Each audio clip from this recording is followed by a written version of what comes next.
America ಮತ್ತು Israel ಒಂದು ಕಡೆ ಆದರೆ ಇರಾನ್ ಮತ್ತೊಂದು ಕಡೆ ಇದೆ.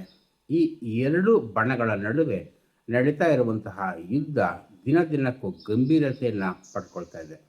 ಅದರ ಒಟ್ಟಾರೆ ದುಷ್ಪರಿಣಾಮ ಇಡೀ ಜಗತ್ತಿನ ಮೇಲೆ ತೈಲ ಮತ್ತು ಗ್ಯಾಸ್ ಬಿಕ್ಕಟ್ಟಿನ ರೀತಿಯಲ್ಲಿ ಮತ್ತು ಆಹಾರ ಪದಾರ್ಥಗಳು ಅಗತ್ಯ ವಸ್ತುಗಳ ಸಾಗಾಣಿಕೆಯ ಮೇಲೆ ದೊಡ್ಡ ಅಗಾಧ ಪರಿಣಾಮವನ್ನು ಬೀರ್ತಾ ಇದೆ. ಅದರಿಂದಾಗಿ ವಿಶ್ವದ ಇಡೀ ಆರ್ಥಿಕತೆಯೇ ಬುಡಮೇಲಾಗುವಂತಹ ದುಸ್ಥಿತಿ ಎದುರಾಗ್ತಾ ಇದೆ.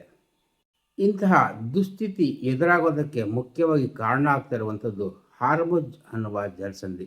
ಜಲಸಂಧಿ ಅಂದರೆ ಎರಡು ಸಮುದ್ರಗಳು ಅಥವಾ ಸಾಗರಗಳು ಅಥವಾ ನದಿಗಳು ಒಂದು ಕಡೆ ಸೇರುವಂತಹ ಮತ್ತು ಭೂಭಾಗವನ್ನು ಎರಡು ಭಾಗ ಮಾಡುವಂತಹ ಸ್ಥಳ ಅಂತ ಸರಳವಾಗಿ ಹೇಳ್ಬೋದು.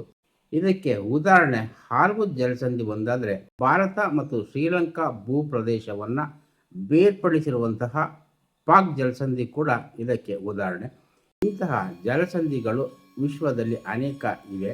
ಈಗ ಹೆಚ್ಚು ಸುದ್ದಿಯಲ್ಲಿರುವ ಹಾರ್ಮುಜ್ ಜಲಸಂಧಿಯ ವಿಚಾರಕ್ಕೆ ಬರೋದಾದರೆ ಇದು ಅನಾದಿ ಕಾಲದಿಂದಲೂ ಅಂದರೆ ಸರಿಸುಮಾರು 10ನೇ ಶತಮಾನದಿಂದಲೂ ಕಡಲ ವ್ಯಾಪಾರದ ಕೇಂದ್ರ ಬಿಂದು ಆಗಿರುವಂತಹ ಸ್ಥಳ ಇದು. ಸರಿಸುಮಾರು 10ರಿಂದ 16ನೇ ಶತಮಾನದವರೆಗೆ ಹಾರ್ಮುಜ್ ಕಡಲ ವ್ಯಾಪಾರದ ಹಿಡಿತ ಹೋರ್ಮುಜ್ ಸಾಮ್ರಾಜ್ಯಕ್ಕೆ ಸೇರಿತ್ತು. 16ನೇ ಶತಮಾನದಲ್ಲಿ ಪೋರ್ಚುಗೀಸರು ಈ ಜಲಸಂಧಿಯ ಮೇಲೆ ತಮ್ಮ ಆಧಿಪತ್ಯವನ್ನು ಸಾಧಿಸಿದರು. 200 ವರ್ಷಗಳ ಕಾಲ ಅವರ ಆಡಳಿತ ನಡೀತು. ಆನಂತರದಲ್ಲಿ ಅದು ಪರ್ಷಿಯನ್ನರ ಪಾಲಾಯಿತು. ಹಾರ್ಮುಜ್ ಅನ್ನುವುದರ ಅರ್ಥ ಜೊರಾಸ್ಟ್ರಿಯನ್ ಧರ್ಮದಲ್ಲಿ ಬುದ್ಧಿವಂತಿಕೆ ಮತ್ತು ಬೆಳಕಿನ ದೇವತೆ ಆಗಿರುವಂತಹ ಅಹುರ ಮಜ್ದಾ ಅನ್ನುವ ದೇವರ ಹೆಸರು. ಅಹುರ ಮಜ್ದಾ ಅನ್ನುವ ದೇವರ ಹೆಸರನ್ನು ಮಧ್ಯಪ್ರಾಚ್ಯದ ಭಾಷೆಯಲ್ಲಿ ಹಾರ್ಮುಜ್ ಅಂತ ಕರೀತಾ ಇದ್ದರು. ಅದರಿಂದಾಗಿ ಆ ಜಲಸಂಧಿಗೆ ಹಾರ್ಮುಜ್ ಜಲಸಂಧಿ ಅನ್ನುವ ಹೆಸರು ಬಂದಿದೆ. ಅದೇ ರೀತಿಯಲ್ಲಿ ಕ್ರಿಸ್ತಶಕ 309ರಿಂದ 379ರವರೆಗೆ ಆ ಪ್ರದೇಶವನ್ನು ಆಳ್ತಾ ಇದ್ದಂತಹ ರಾಜ ಸಾಂಪೂರ್ ಅವರ ತಾಯಿಯ ಹೆಸರು ಇಪ್ತಾ ಹಾರ್ಮಿಜ್ ಆಗಿತ್ತು. ಆ ಹಾರ್ಮಿಜ್ ಅನ್ನುವಂಥದ್ದನ್ನೇ ಆ ಪ್ರದೇಶಕ್ಕೆ ಇಡಲಾಗಿದೆ ಅನ್ನುವ ಐತಿಹ್ಯ ಕೂಡ ಸಿಗ್ತದೆ. ಜಲಸಂಧಿಯ ಉತ್ತರ ಭಾರತದಲ್ಲಿ ಇರಾನ್ ಭೂಭಾಗ, ದಕ್ಷಿಣ ಭೂಭಾಗ UAEಯ ಒಮನ್ಗೆ ಸೇರಿದ್ದಾಗಿದೆ. ಈ ಜಲಸಂಧಿಯ ಒಟ್ಟು ಅಗಲ 21 ಮೈಲಿಯಿಂದ 60 ಮೈಲಿಗಳವರೆಗೆ ಇದೆ. ಇದರ ಆಳ 150ರಿಂದ 300 ಅಡಿಗಳಷ್ಟು ಇದೆ. ಉದ್ದ 104 ಮೈಲಿಗಳಷ್ಟು ಇದೆ ಅನ್ನುವ ಲೆಕ್ಕಾಚಾರಗಳು ಇವೆ. ಕತಾರ್, ಕುವೈತ್, ಬಹ್ರೇನ್ ಸೇರಿದಂತೆ ಇತರೆ ರಾಷ್ಟ್ರಗಳಿಗೆ ಇರುವ ಏಕೈಕ ಸಮುದ್ರ ಮಾರ್ಗ ಇದಾಗಿದೆ. ಈ ಹಾರ್ಮುಜ್ ಜಲಸಂಧಿಯ ಮೂಲಕವೇ ವಿಶ್ವದ 25% ಸರಕು ಸಾಗಾಣಿಕೆ, ಅದರಲ್ಲೂ ಮುಖ್ಯವಾಗಿ ತೈಲ ಮತ್ತು ನೈಸರ್ಗಿಕ ಅನಿಲದ ಸಾಗಾಣಿಕೆ ವಿಶ್ವದ ಬೇರೆ ಬೇರೆ ಕಡೆಗೆ ಹೋಗ್ತವೆ. ಇಂತಹ ಪ್ರಮುಖವಾದ ಹಾರ್ಮುಜ್ ಜಲಸಂಧಿಯ ಹಿಡಿತವನ್ನು ಇರಾನ್ ತನ್ನದಾಗಿಸಿಕೊಂಡಿದೆ.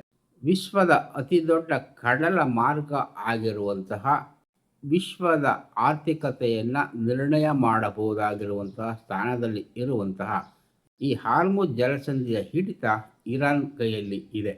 ಇರಾನ್ ಮೇಲೆ ಈಗ ಅಮೆರಿಕ ಮತ್ತು ಇಸ್ರೇಲ್ ನಡೆಸುತ್ತಿರುವ ಯುದ್ಧದ ಪರಿಣಾಮವಾಗಿ ಹಾರ್ಮುಜ್ ಜಲಸಂಧಿಯಲ್ಲಿ ಅನೇಕ ಹಡಗುಗಳು ಅಲ್ಲಿಯೇ ನಿಂತಿವೆ. ಹಿಂದಕ್ಕೆ ಮುಂದಕ್ಕೆ ಹೋಗೋದಕ್ಕೆ ಆಗ್ತಾ ಇಲ್ಲ.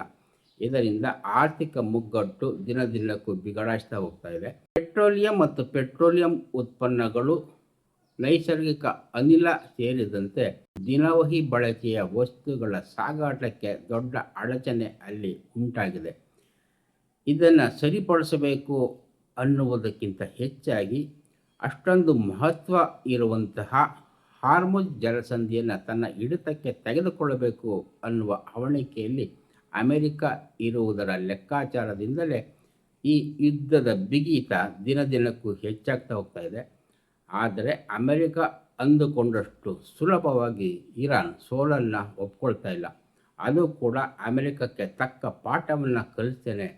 ನೆರೆಯ ಅಫ್ಘಾನಿಸ್ತಾನದಲ್ಲಿ ಹೇಗೆ ಅಮೆರಿಕದ ಸೇನೆ ವಾಪಸ್ಸು ಬರುವಂತೆ ಆಯಿತೋ, ವಿಯೆಟ್ನಾಂನಲ್ಲಿ ಹೇಗೆ ಅಮೆರಿಕ ಸೋತು ಸುಣ್ಣವಾಗಿ ಮರಳಬೇಕಾಯಿತೋ, ಅದೇ ರೀತಿಯಲ್ಲಿ ಇರಾನ್ ಕೂಡ ಅಮೆರಿಕಕ್ಕೆ ತಕ್ಕ ಪಾಠವನ್ನು ಕಲಿಸ್ತೇನೆ ಅನ್ನುವುದಕ್ಕೆ ಪ್ರಮುಖವಾಗಿ ಈ ಹಾರ್ಮುಜ್ ಜಲಸಂಧಿಯ ಬಿಗಿತವನ್ನು ಇರಾನ್ ಯಾವತ್ತೂ ಕೂಡ ಅಮೆರಿಕಕ್ಕೆ ವಹಿಸಿಕೊಳ್ಳೋದಕ್ಕೆ ಸಾಧ್ಯ ಆಗದೇ ಇರುವ ರೀತಿಯಲ್ಲಿ ನೋಡ್ಕೊಳ್ತಾ ಇದೆ.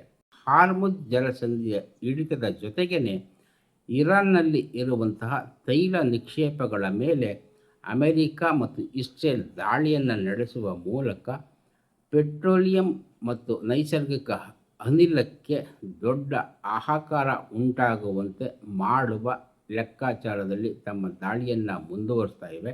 ಆದರೆ ಅದೇ ಆ ದೇಶಗಳಿಗೆ ತಿರುಗುಬಾಣ ಕೂಡ ಆಗ್ತಾ ಇದೆ. ಯಾಕಂತಂದರೆ ಅನಿಲ ಮತ್ತು ತೈಲ ಸಮರ್ಪಕವಾಗಿ ಸಿಗದೇ ಇರುವುದರಿಂದ ವಿಶ್ವದ ಬೇರೆ ಬೇರೆ ದೇಶಗಳಲ್ಲಿ ಅವುಗಳ ಬೆಲೆ ಏರಿಕೆಯಾಗಿ ಆರ್ಥಿಕವಾಗಿ ದೊಡ್ಡ ಹೊಡೆತ ಉಂಟಾಗ್ತದೆ.